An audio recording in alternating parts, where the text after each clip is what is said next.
Good afternoon. This is Keith Brown with Commodity Consulting with some commentary for Monday. It's about 2:35 Eastern Time. We sort of had a mixed bag. We did close cotton a little higher, beans down a little bit, corn really unchanged.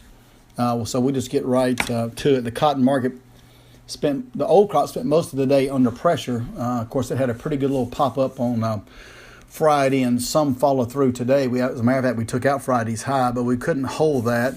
I think a lot of this rally is being induced by short covering. In other words, there's not too much of a fundamental reason to rally cotton, but the technicals are suggesting the shorts might want to start leaking out a little bit, and I guess that's what's happening.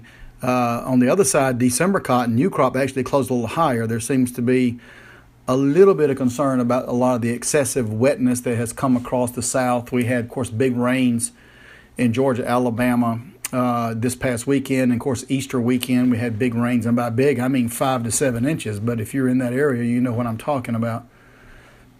And so we could see that type of action just prevail. This afternoon, USDA is going to put out the first of its crop progress numbers. I don't think cotton will even be mentioned. It's not that far into the calendar for that to happen. But we'll see what corn and beans do. Corn actually unchanged today, despite the big acres intentions that came out last week. We did close a little higher on Friday and something of a little moral victory. And then I think a lot of this rain up in the Midwest, they're having a lot, could suggest maybe less corn acres, or corn acres being unable to be planted will shift over to bean acres. So soybeans were down 4 cents a day and corn was actually up or unchanged. And so that's an interesting relationship that we're going to look at, see if beans indeed lose ground to the corn. Usually when you get, I shouldn't say usually, but when there is a huge number like corn had, the 93.5 million acres, the Mother Nature in the market tends to whittle away on that number. Wheat was down today because of maybe potential rain coming across some of the wheat area.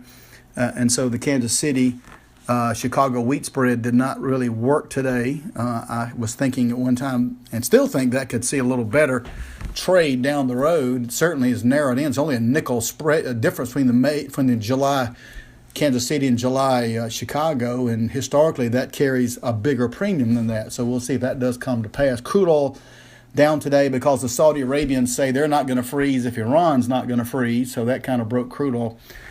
We'll see what these we'll see what these crop progress numbers mean today, say today, and we'll be on here tomorrow. If you have any questions or comments, give us a call at 1-800-910-1910. Thanks for listening.